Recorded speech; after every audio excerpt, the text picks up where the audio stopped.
누가복음서 11장 5절로 10절까지의 말씀, 신약성경 누가복음 11장 5절로 10절까지의 말씀, 우리 함께 봉독하십니다. 예수께서 그들에게 말씀하셨다. 너희 가운데 누구에게 친구가 있다고 하자. 그가 밤중에 그 친구에게 찾아가서 그에게 말하기를, 여보게 내게 빵 3개를 구워주게. 내 친구가 여행 중에 내게 왔는데 그에게 내놓을 것이 없어서 그러네 할 때에 그 사람이 안에서 대답하기를, 나를 괴롭히지 말게. 문은 이미 닫혔고 아이들과 나는 잠자리에 누웠네. 내가 지금 일어나서 자네의 청을 들어줄 수 없네 하겠느냐? 내가 너희에게 말한다. 그 사람의 친구라는 이유로는 그가 일어나서 청을 들어주지 않을지라도 그가 졸라대는 것 때문에는 일어나서 필요한 만큼 줄 것이다. 내가 너희에게 말한다. 구하여라, 그리하면 너희에게 주실 것이다. 찾으라, 그리하면 찾을 것이다. 문을 두드려라, 그리하면 너희에게 열어주실 것이다. 구하는 사람마다 받을 것이요, 찾는 사람마다 찾을 것이요, 문을 두드리는 사람에게 열어주실 것이다. 아멘. 참 좋으신 주님의 은혜, 참 좋으신 주님의 사랑, 그리고 평화가 여러분에게 임하시기를 먼저 빕니다. 추석 명절 연휴가 시작됐고 내일이 바로 추석이죠. 추석이면 우리는 이렇게 덕담합니다. 더도 말고 덜도 말고 한가위만 같아라. 꽉 찬 보름달을 바라보면서 풍성함을 서로 축복하는 거죠. 오늘 저는 여러분을 이렇게 축복하고 싶습니다. 여러분의 기도가, 특별히 자녀 손들을 위한 여러분의 기도가 꽉 채워지실 수 있기를 축복합니다. 오늘 비유 설교하고 있는데 기도에 관해서 비유로 알려주신 예수님 말씀입니다.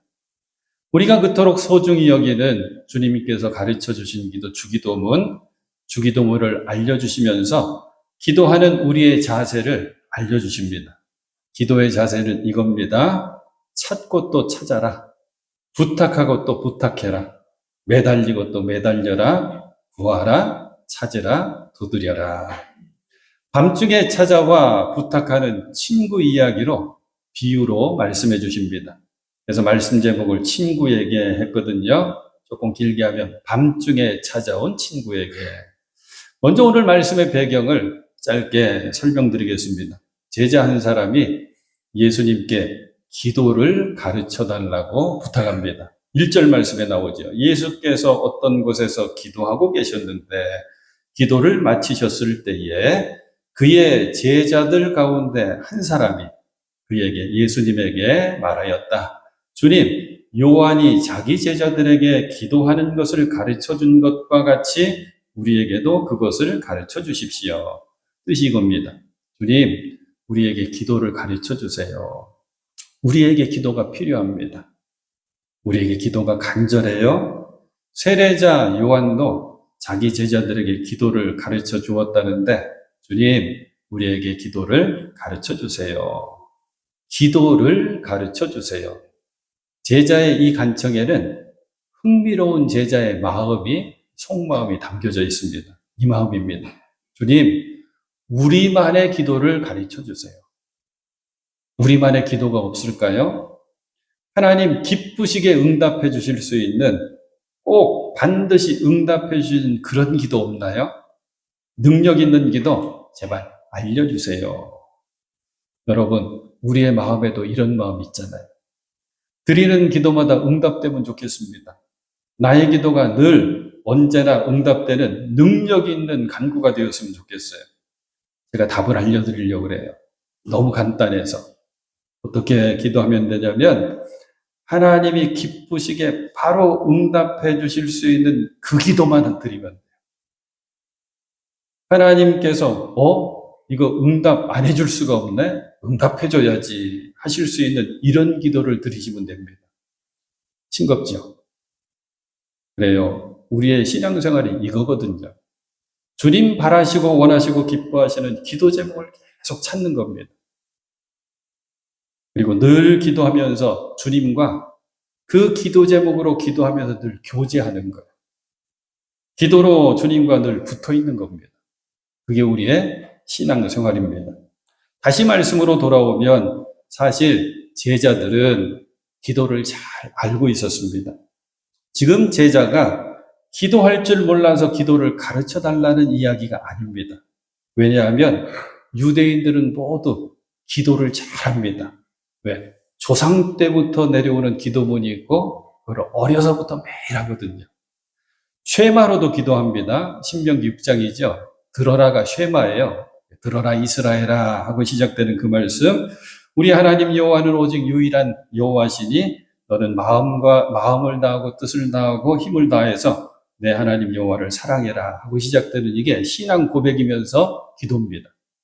많은 시편의 말씀을 가지고도 기도를 해요. 시편으로 기도한다라고 합니다. 그리고 가장 중요한 유대인들의 기도는 두 가지인데 카디시라고 하는 기도와 조금 이건 어려워요. 18번, 1번부터 18번까지 있거든요. 그래서 축복 기도입니다.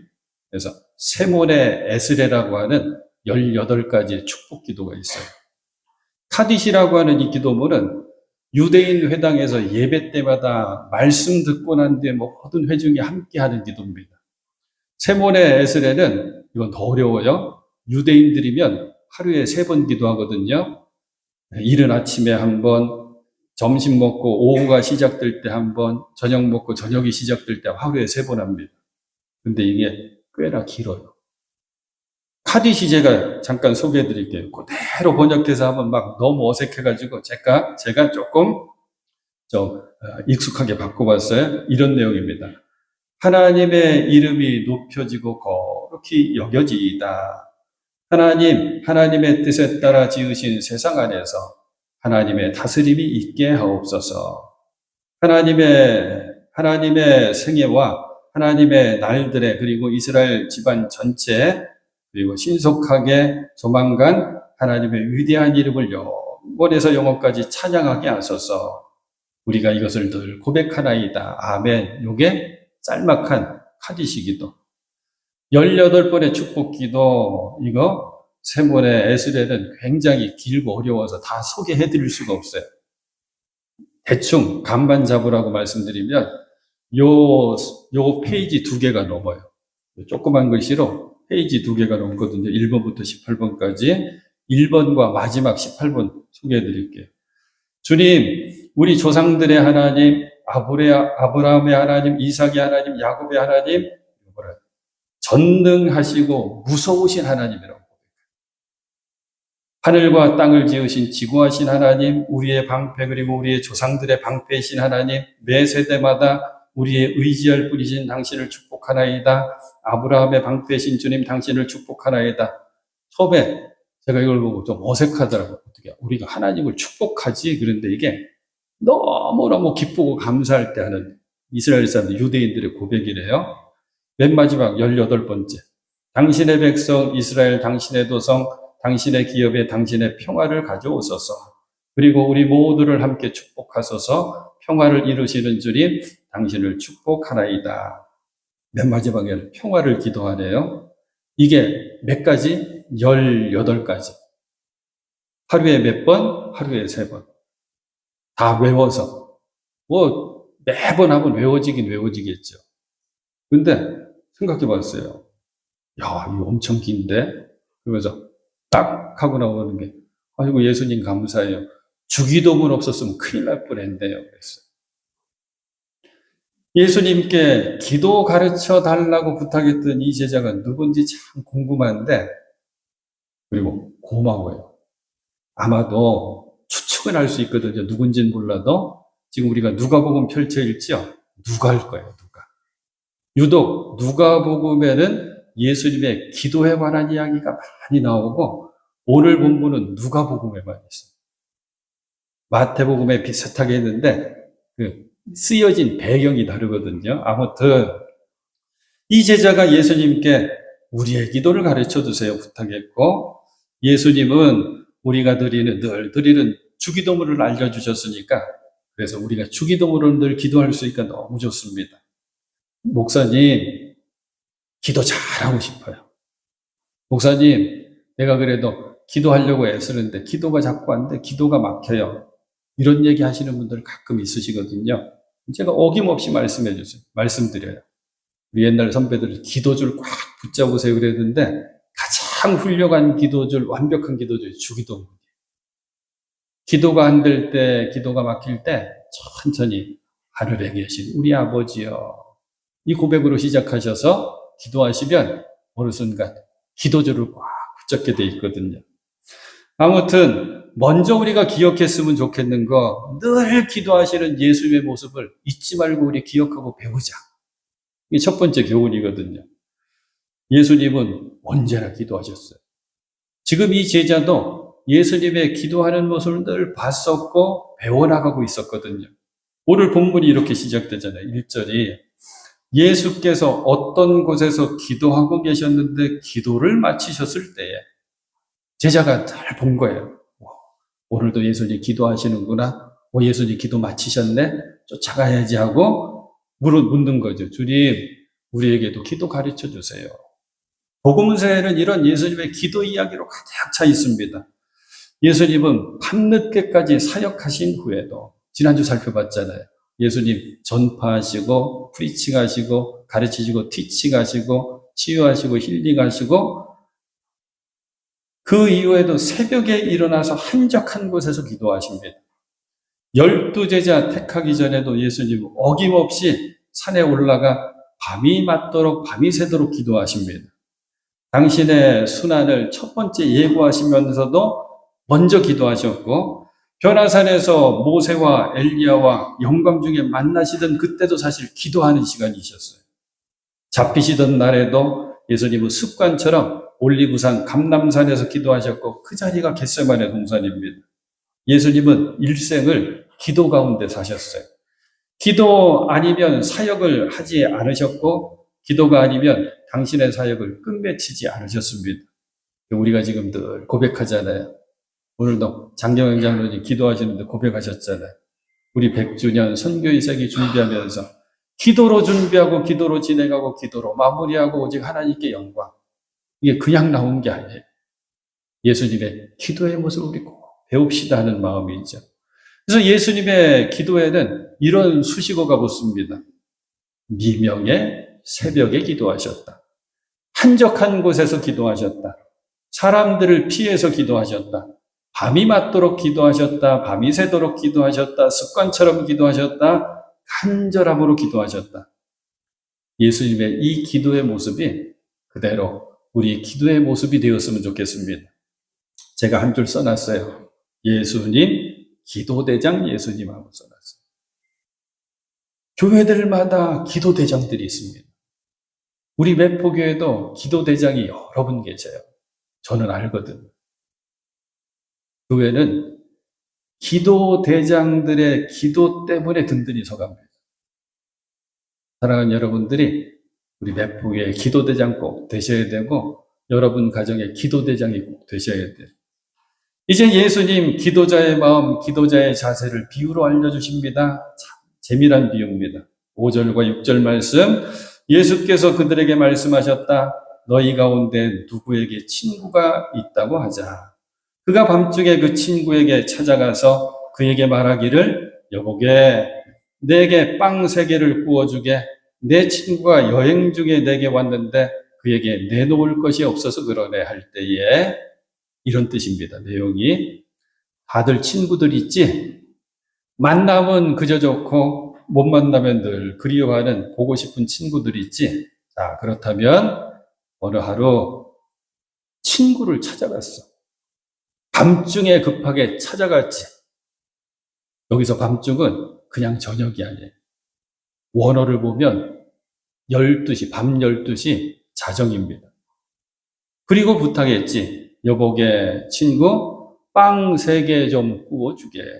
빵 3개가 왜 빵 3개냐? 성인 한 끼 식사 양이거든. 오밤중에 찾아와서 미안한데 나에게 급한 사정이 생겨서 그러네. 멀리서 나의 다른 친구가 날 찾아왔거든. 그 친구도 하루 종일 여행하고 지쳐서 밤에 들어왔는데 친구가 배고파하는데 나는 내어줄 게 없었네. 그래서 염치불구하고 자네를 찾아왔네. 그러니 친구, 빵 3개를 구워주게. 자, 여러분이라면 어떻게 하시겠습니까? 조금 어려우실 것 같아가지고 객관식으로 내보려고 그래요. 1번, 친한 친구 부탁이니 아무 소리 없이 들어준다. 왜냐하면 내가 워낙 정이 많기 때문에 내 인품이 훌륭하기 때문에. 요거 1번. 2번, 안 된다고 정중히 거절하고 돌려보낸다. 3번, 욕을 한 바가지 퍼붓고 쫓아보낸다. 1, 2, 3번 뭐예요?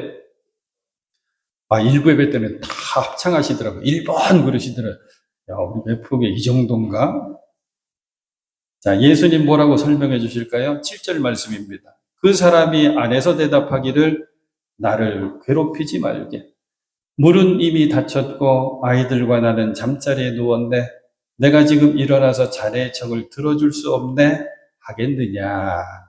하겠느냐가 재밌는 표현이에요. 보통은 다 그렇게 하는데 과연 그럴까? 이 뜻이거든요. 3가지 답을 해주잖아요. 먼저 괴롭히지 말게. 나 괴롭다. 귀찮다. 그렇잖아요. 하루 고되게 일하고 싹 씻고 잠자리에 누웠는데 누가 오밤중에 문 두들고 있으면 얼마나 귀찮겠어요. 2번째는 물이 이미 닫혔다. 당시의 사람들은 잠을 자기 전에 깜깜해지면 문빗장을 걸거든요. 그러니까 이거를 열어주려면 등불 들고 나가서 문빗장 열어야 돼요. 그러니까 성가시다 그거예요. 3번째가 애틋하죠. 아이들이 나와 함께 잠자리에 누웠네. 그 뭐냐면 당시에는 아들방, 딸방, 우리 안방 있는 거 아니에요. 한 방에서 한 이불 입고 같이 사는 거예요. 이쁜 애기들 곤히 잠드는데 문 열어주려고 나가면 애기들이 잠에서 깨는 거예요. 아이들이 나와 함께 잠자리에 누웠네. 이런 이유들 때문에 거절하고 돌려보내도 흉이 안 되는 상황이에요. 낮에 왔다면 당연히 잘 대해줘야 되겠죠. 근데 이 상황은 그냥 돌려보내도 괜찮은 거예요. 하지만 귀찮아도 성가셔도 아이들 고난 잠을 깨워도 밤중에 찾아온 이 친구에게, 이 귀찮고 성가신 친구에게 빵을 내어주는 이유가 단 하나 있으니 그게 바로 졸라대는 것 때문이다. 졸라대는 것 때문이다. 8절 말씀에 나오죠. 내가 너희에게 말한다. 그 사람의 친구라는 이유로는 단지 친구이기 때문에 그가 일어나서 척을 들어주지 않을지라도 그가 졸라대는 것 때문에는 일어나서 필요한 만큼 줄 것이다. 그리고 나서 우리가 너무너무 좋아하는 말씀 9절이 나오는 거예요. 9절 10절. 내가 너에게 말한다. 구하여라. 그리하면 너에게 주실 것이다. 찾아라. 그리하면 찾을 것이다. 문을 두드리라. 그리하면 너에게 열어주실 것이다. 구하는 사람마다 받을 것이요 찾는 사람마다 찾을 것이요 문을 두드리는 사람에게 열어주실 것이다. 마음 기도의 자세를 딱 하고 설명시켜 주시는 거예요.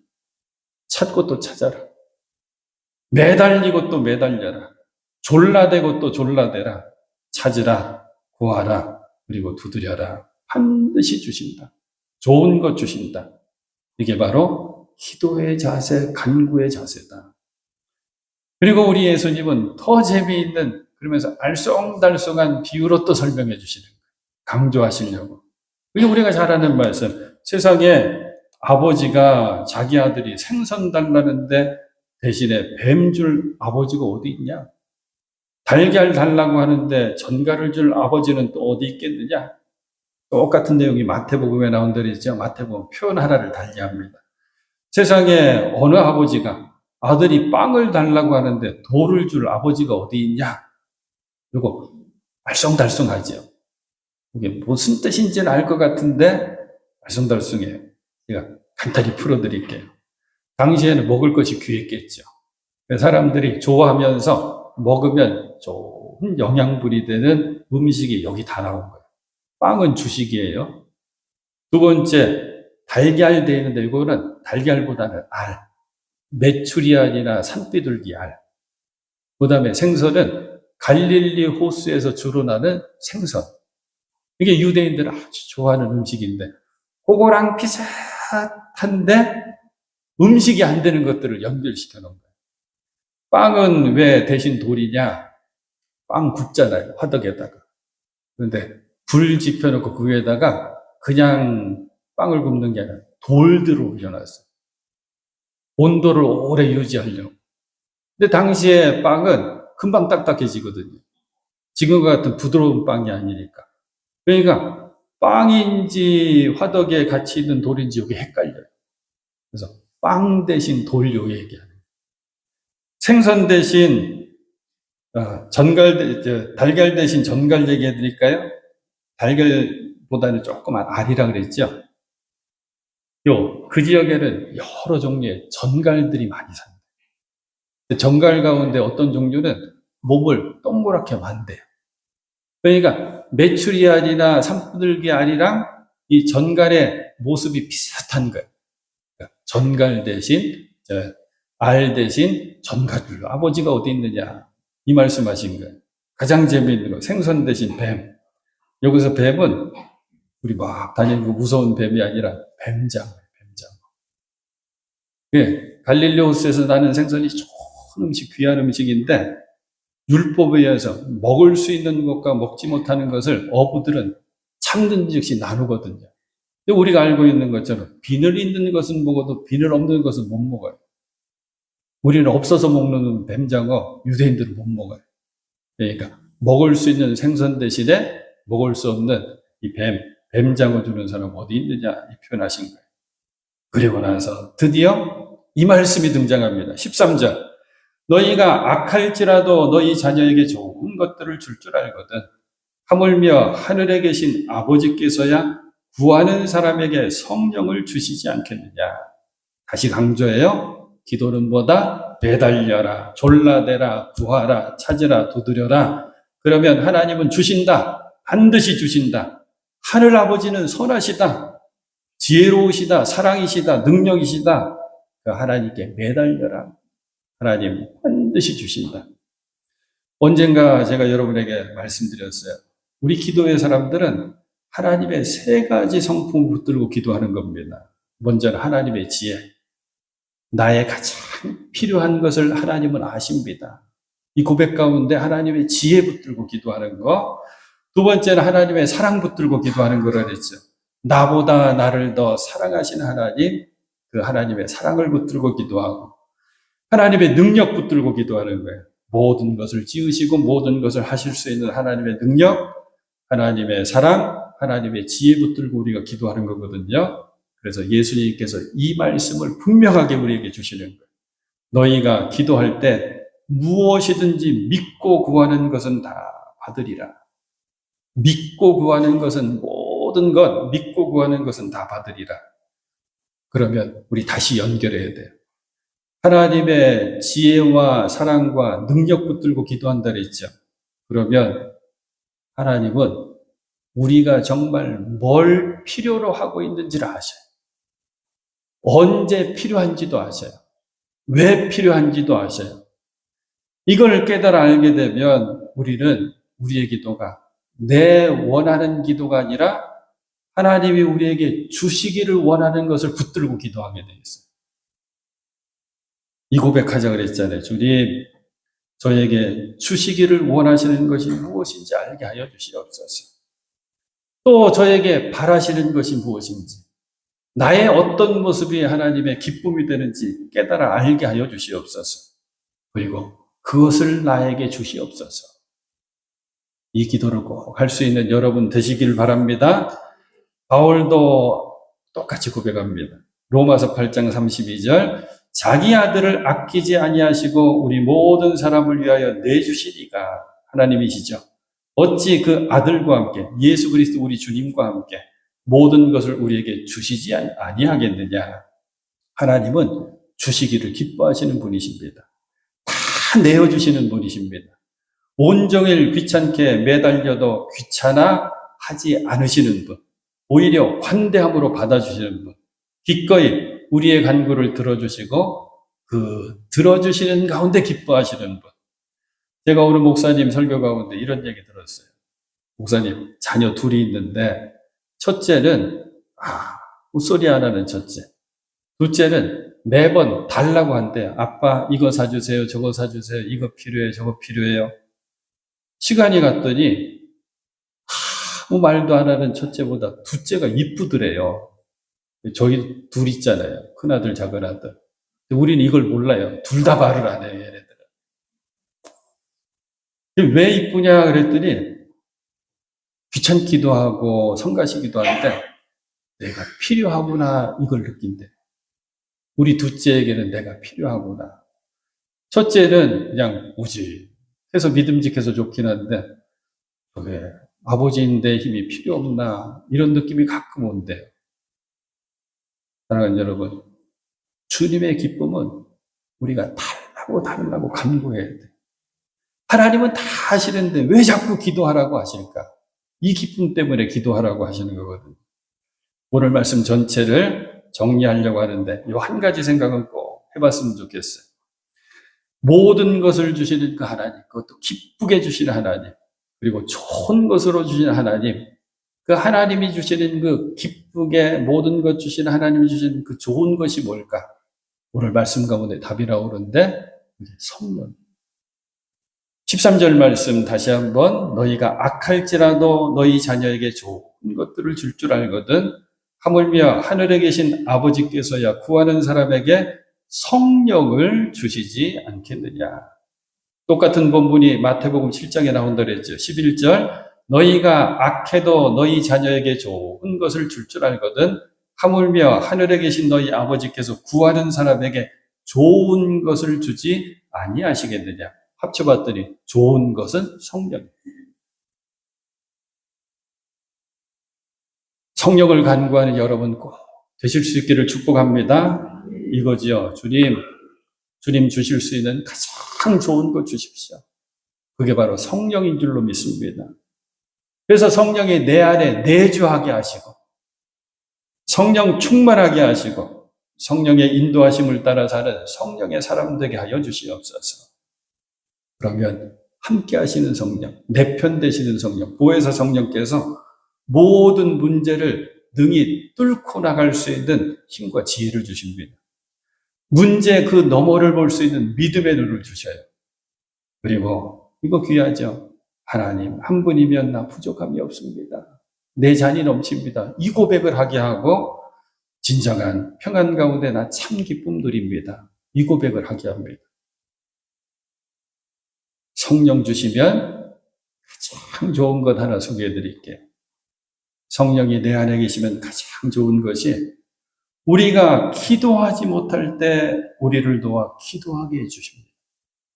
제가 너무 좋아하는 성경 구절 자주 인용해 드리죠. 로마서 8장 26절.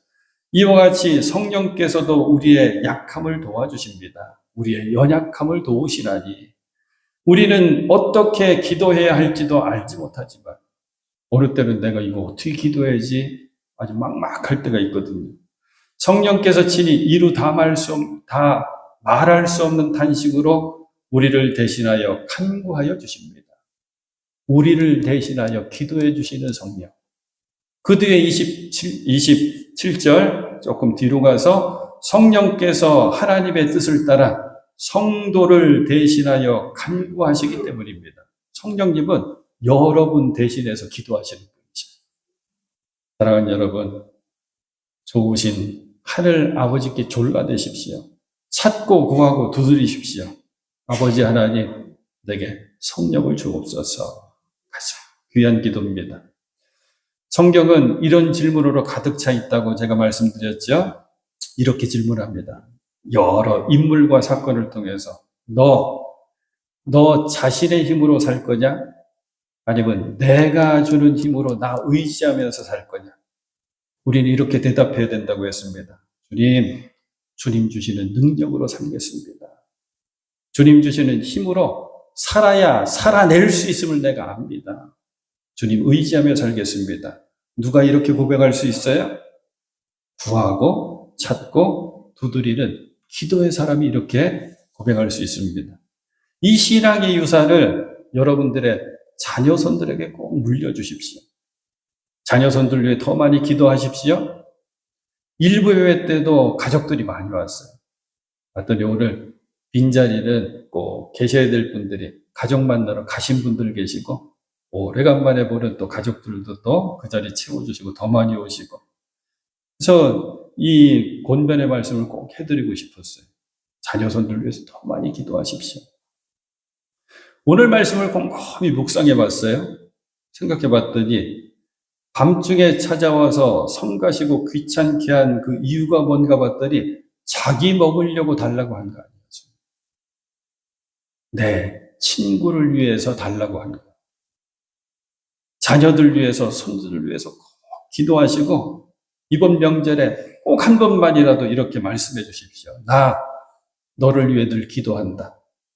찾고 구하고 두드리라는 주님 말씀 붙들고 널 위해 내가 기도한다. 그리고 나는 믿는다. 하늘 아버지가 너에게 가장 좋은 것을 주실 걸 나는 믿는다.